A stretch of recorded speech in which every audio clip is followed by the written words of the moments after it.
Hello my dear student, कैसे हो आप सब लोग। आई होप कि आप सब लोग बहुत ही अच्छे होंगे, मजे में होंगे और अपनी पढ़ाई को काफ़ी अच्छी तरीके से कर रहे होंगे।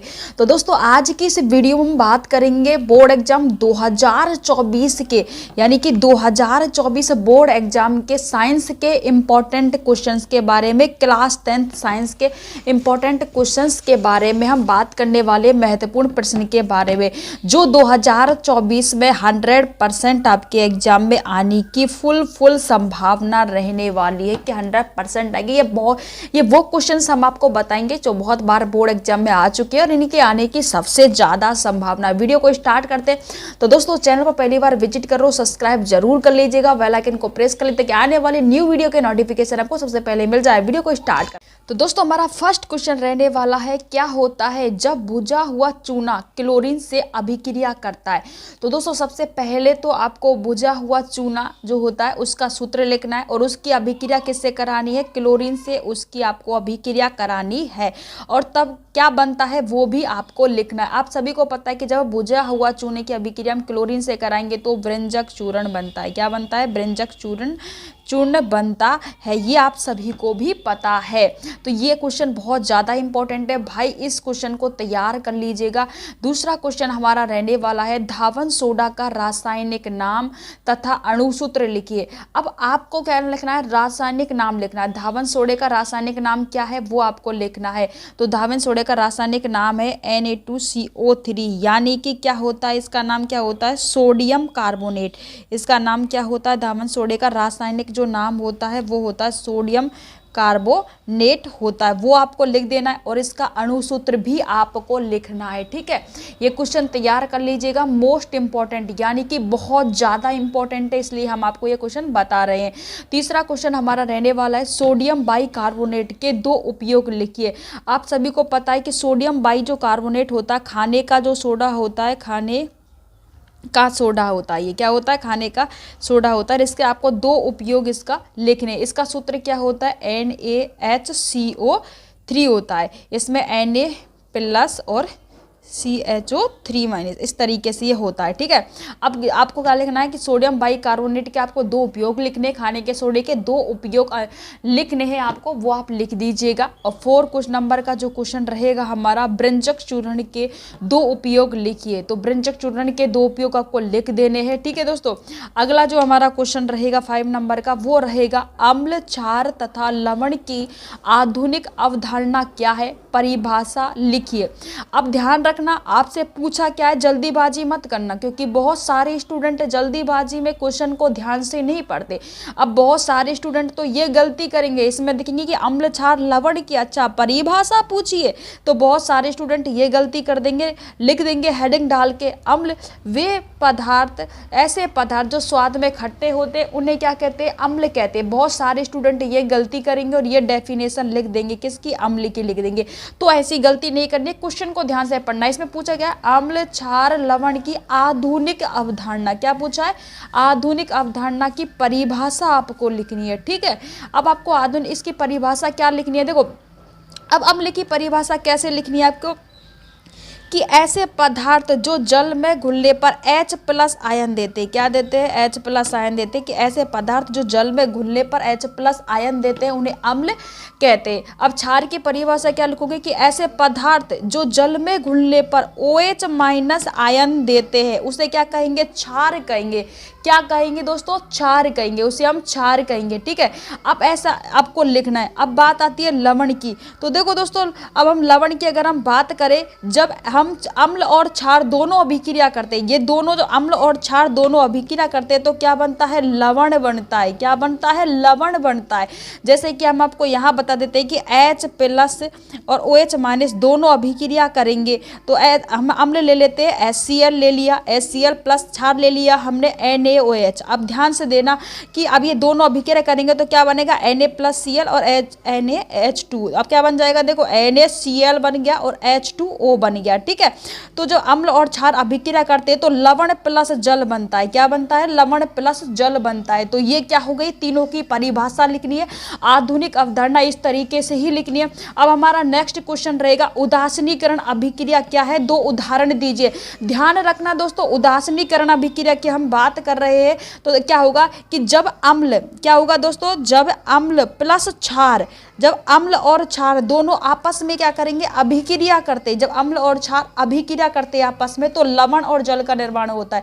क्या होता है दोस्तों, लवण और जल का निर्माण होता है। ठीक है, तो इस तरीके से आपको लिखना। उदासीनीकरण अभिक्रिया की परिभाषा होगी कि जब अम्ल और क्षार आपस में अभिक्रिया करते हैं तो लवण और जल का निर्माण होता है, उसी उदासीनीकरण अभिक्रिया कहते हैं। अब इसमें एग्जाम्पल भी पूछा तो आप ये लिख सकते हो, HCl प्लस के NaOH ले लो, NaOH ये हो गया एक उदाहरण, HCl ले लो के OH, तो ये आपके उदाहरण हो गए। आप इस तरीके से उदाहरण भी लिख सकते हो। ठीक है, अब आपको अगला क्वेश्चन हमारा रहने वाला है 7 नंबर का जो हमारा क्वेश्चन है, कॉपर के 2 प्रमुख अयस्क के नाम लिखिए। तो ये आपको लिख कर आने, कॉपर के प्रमुख अयस्क के नाम लिखने, और ये कॉपर होता है ना, ये सल्फाइड के रूप में ही आपको यहाँ पर लिखना है। ठीक है दोस्तों, अगला जो क्वेश्चन है हमारा, निष्पात क्रिया क्या है और इसके उदाहरण देकर समझाइए। तो देखो दोस्तों, ध्यान देना कि निष्पात जो अभिक्रिया है बहुत ज़्यादा इंपॉर्टेंट है 2024 के लिए, very very very very very important है, वेरी वेरी वेरी,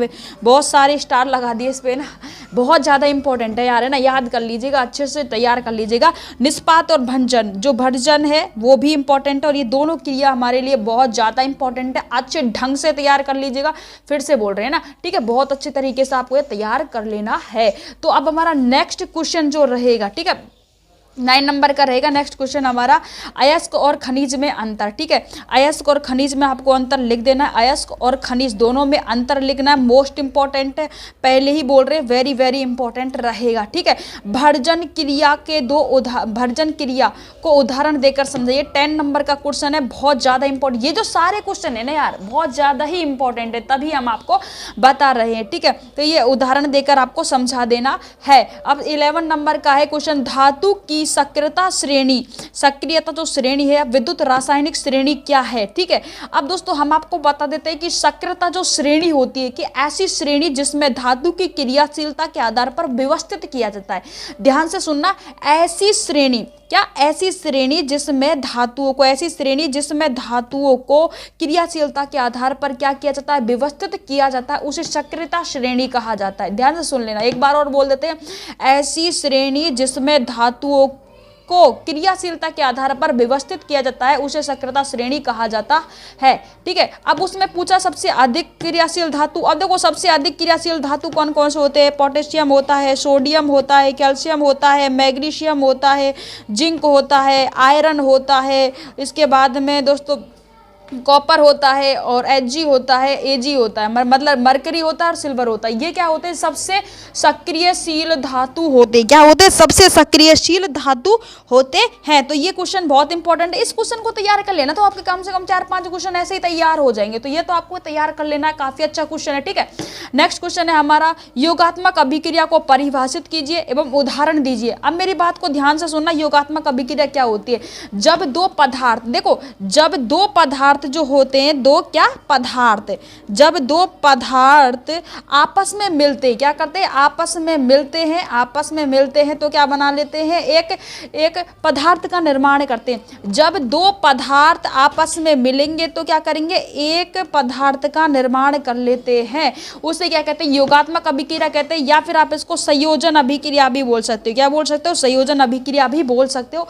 और भाई उदाहरण इसके लिख लेने, आपको उदाहरण स्पष्ट शब्दों में समझा दीजिएगा। ठीक है, इंपॉर्टेंट क्वेश्चन यार, सारे क्वेश्चन इंपॉर्टेंट है, ध्यान से दे दीजिएगा। ठीक है, नेक्स्ट क्वेश्चन है, ऑक्सीकरण अभिक्रिया पर संक्षिप्त टिप्पणी लिखिए। तो भाई बहुत ज्यादा इंपॉर्टेंट है। अब ऑक्सीकरण अभिक्रिया किसे कहते हैं, जब किसी पदार्थ से O2 से जुड़ता है, मतलब ऑक्सीजन से जुड़ता है, जब कोई पदार्थ ऑक्सीजन से जुड़ता है तो उसे हम क्या बोलेंगे, ऑक्सीकरण अभिक्रिया। ठीक है, जब कोई पदार्थ ऑक्सीजन से जुड़ेगा तो उसे हम क्या बोलेंगे, ऑक्सीकरण अभिक्रिया कहते हैं। या फिर H2 का निष्कासन करता है, जब कोई पदार्थ है वो हाइड्रोजन का निष्कासन करता है तो उसे ऑक्सीकरण अभिक्रिया कहते हैं। ठीक है, ये ध्यान से समझ लीजिए। ठीक है, अगला क्वेश्चन है, समजातीय श्रेणी क्या है, उदाहरण देते हुए समझाइए। अब दोस्तों ये क्वेश्चन बहुत ज्यादा इंपॉर्टेंट है, और हमने ये क्वेश्चन, मतलब ये क्वेश्चन है ना 2000 बहुत ज्यादा इंपॉर्टेंट है यार, ये आया हुआ 2022 में आया है ये क्वेश्चन, और ये बहुत ज्यादा इंपॉर्टेंट है, और 2024 में आने की पूरी संभावना है। मोस्ट इंपॉर्टेंट क्वेश्चन है भाई, very very very very important है, या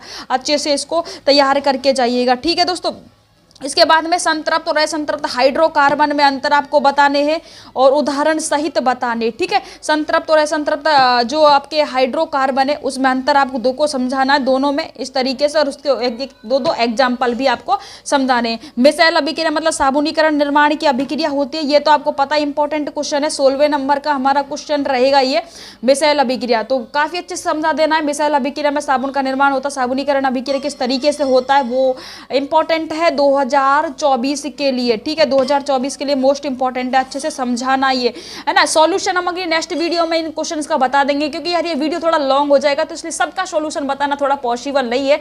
इंपॉर्टेंट क्वेश्चन है ये, तैयार करने हैं आपको ना, इसलिए ये क्वेश्चन हम आपको बता रहे हैं, ठीक है। अब हमारे 17वें नंबर का क्वेश्चन है एस्टरीकरण अभिक्रिया पर संक्षिप्त टिप्पणी लिखिए। तो ये क्वेश्चन मोस्ट इंपॉर्टेंट है 2024 के लिए, भाई अच्छे से इसको तैयार कर लीजिएगा, क्योंकि जितने भी क्वेश्चन बता रहे हैं ना वो हर एक क्वेश्चन इंपॉर्टेंट है, ठीक है। अब 18वां क्वेश्चन है आधुनिक आवर्त नियम को लिखिए। ये क्वेश्चन मोस्ट इंपॉर्टेंट है, बहुत ज्यादा इंपॉर्टेंट है, तो तैयार कर लीजिएगा इसको भी। अब आता है प्रारूपिक और निरूपिक तत्व को समझाना है आपको, इन दोनों को समझाना है कि प्रारूपिक तत्व क्या होता है और निरूपिक तत्व क्या होता है, इन दोनों पर अच्छे से समझाना है। अब हमारा जो नेक्स्ट क्वेश्चन रहेगा 20 नंबर का जो क्वेश्चन रहेगा हमारा अवशोषण और स्वांगीकरण में अंतर, इनमें दोस्तों आपको अंतर समझाना है, ठीक है। इसमें क्या समझाना है आपको, अंतर समझाना है दोनों में, इसका और इसमें दोनों में अंतर, ये अंतर वाले क्वेश्चन आपके आ गए। अब 21वां क्वेश्चन है हमारा प्रकाश संश्लेषण पर टिप्पणी लिखिए। अब देखो प्रकाश संश्लेषण पर टिप्पणी लिखनी है कि अगर दोस्तों प्रकाश संश्लेषण पर आपको यहाँ पर करीबन 50-60 शब्दों में इस पर टिप्पणी लिख देना है। ये क्वेश्चन आएगा आपका 2-3 नंबर का क्वेश्चन आ जाएगा और इस पर आपको टिप्पणी लिखनी है, ठीक है। हीमोग्लोबिन क्या है, हीमोग्लोबिन पर आपको टिप्पणी देनी है कि हीमोग्लोबिन की अगर कमी होती है तो क्या होता है दोस्तों, रोग प्रतिरोधक जो क्षमता होती है, ठीक है, रोग प्रतिरोधक क्षमता आपकी कम हो जाएगी, इम्यूनिटी पावर है जो आपकी कम हो जाएगी, रोग प्रतिरोधक क्षमता कम हो जाएगी, यानी कि आपके शरीर में बहुत ज्यादा वीकनेस आ जाएगी। इस पर आपको टिप्पणी लिख देनी है, ये आपको याद होगा अच्छे से। इसके बाद में हमारा 23वें नंबर का क्वेश्चन रहेगा वायवीय अवायवीय श्वसन में अंतर। अब देखो वायवीय श्वसन क्या होता है, वायु श्वसन समझा ही देते हैं। देखो जो श्वसन वायु की उपस्थिति में हो रहा है, ठीक है, जो श्वसन क्या हो रहा है, किसकी उपस्थिति में हो रहा है, वायु की उपस्थिति में हो रहा है। ये क्वेश्चन क्या हो रहा है, वायु की उपस्थिति में हो रहा है, तो उसको वायवीय श्वसन कहेंगे। और जो श्वसन वायु की उपस्थिति में नहीं हो रहा है उसको अवायु, सिंपल सा है यार, इसको आप अच्छे से याद भी कर सकते हो ना। जो श्वसन वायु की उपस्थिति में नहीं हो रहा उसको अवायवीय श्वसन कहेंगे, ठीक है। अब नेक्स्ट क्वेश्चन है हमारा श्वसन और दहन में अंतर लिखना है। ये अंतर वाले क्वेश्चन है आपके, और इनमें आपको अंतर लिखना है करीबन ऐसा, अब दोनों में अंतर जाना है, कम से कम 6-7 अंतर तो लिखने हैं, मतलब करीबन 6-7 भी नहीं लिख पाओगे तो 5 से तो कम लिखना ही मत भाई, 5 से कम मत लिखना क्योंकि नंबर कट जाएंगे, फिर इतना तो अंतर आपको लिखना ही है, ठीक है। नेक्स्ट क्वेश्चन है हमारा रुधिर और लसिका में अंतर। अब रुधिर का और लसिका में अंतर लिखना, रुधिर का रंग लाल होता है जबकि लसिका का रंग लाल नहीं होता, हल्का पीला पीला सा होता है ना, ठीक है। रक्त जैसे कि कहीं भी हमारे शरीर में चोट लग गई, अब चोट लग जाने के बाद में जो शरीर पर चोट लगती है तो वहां पानी सा निकलता है ना, हल्का पीला पीला सा पानी, वही होता है, ठीक है। इसके बाद में दोस्तों ये आपको अंतर लिख देना है, इंपॉर्टेंट है, काफी इंपॉर्टेंट रहेगा। फिर इसके बाद में धमनी और सिराओं में अंतर आपको लिखना है कि जो धमनी होती है वो शरीर से क्या करती है, शरीर मतलब हृदय से शुद्ध रक्त को शरीर में प्रभावित करवाती है, जबकि सिरा जो होते हैं, सिरा क्या करते हैं कि अशुद्ध जो रक्त होता है, क्या करते हैं, सिरा जो होते हैं नहीं अशुद्ध रक्त है उसको शरीर से क्या करते हैं, हृदय तक पहुंचाने का कार्य करते हैं, ठीक है।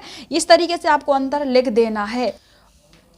और हमारा अगला क्वेश्चन जो रहेगा वो प्रतिवृत्ति क्रिया और टहलने में अंतर आप बताना। आपको प्रतिवृत्ति क्रिया क्या होती है और टहलने में अंतर आपको बताना। प्रतिवृत्ति जो हम क्रिया कर रहे हैं ना वो हमारी प्रतिवृत्ति क्रिया होती है, चलना है, जैसे कि अब हम कुछ भी वर्क कर रहे हैं, कार्य कर रहे हैं, जैसे शरीर पर कोई चीज चुबाना और उसको तुरंत ऐसे हटा लेना, तो वो क्या होती है, प्रतिवृत्ति क्रिया हो रही है, मतलब संवेग हमारे तंत्रिका तंत्र को मिलते हैं, जैसे ही उसको हटा लेते हैं वो प्रतिवृत्ति क्रिया होती है, ठीक है, इस तरीके से। और नेक्स्ट क्वेश्चन रहेगा हमारा पादप और हार्मोन पर आपको क्या लिखनी है, टिप्पणी लिखनी है। तो पादप पर और हार्मोन पर, अब देखो दोस्तों पादप और हार्मोन पर आपको क्या लिखनी है, टिप्पणी। अब मेरे को ये बताओ हार्मोन क्या होता है, हर एक कमेंट सेक्शन में कमेंट करके बताओ, चलो हार्मोन क्या होता है। चलो हम आपको बता ही देते हैं हार्मोन क्या होता है। देखो हार्मोन शरीर की क्रियाविधि को नियंत्रित करता है, क्या करता है, शरीर की क्रियाविधि को नियंत्रित कौन करता है, शरीर की क्रियाविधि को नियंत्रित करता है। अब नेक्स्ट, अब देखो हार्मोन की परिभाषा क्या होगी कि शरीर की क्रियाविधि को नियंत्रित करते, उसे हम क्या करते हैं उसे हम क्या कहते हैं, हार्मोन कहते हैं। कि जो हमारे शरीर की क्रियाविधि को नियंत्रित करता है उसे हार्मोन कहते हैं। अब हार्मोन में और पादप में आपको अंतर लिखना है। तो मतलब ये जो सारे क्वेश्चन बताए ना यार, ये मोस्ट इंपॉर्टेंट क्वेश्चन है, हर एक क्वेश्चन इंपॉर्टेंट है। और भाई 2024 में ये सारे क्वेश्चन आपको तैयार करके जाने, यानी कि 2024 में सारे जो क्वेश्चन है बहुत अच्छी तरीके से तैयार करके जाने। Very very very very very important questions रहने वाले। ठीक है दोस्तों, तो आज की वीडियो में यार इतना ही, और मिलेंगे नेक्स्ट वीडियो में। तब तक के लिए दोस्तों बाय बाय, टेक केयर, जय हिंद। और कमेंट सेक्शन में कमेंट करके जरूर बताना कि वीडियो आपको कैसा लगा। टेक केयर, जय हिंद, लव यू दोस्तों।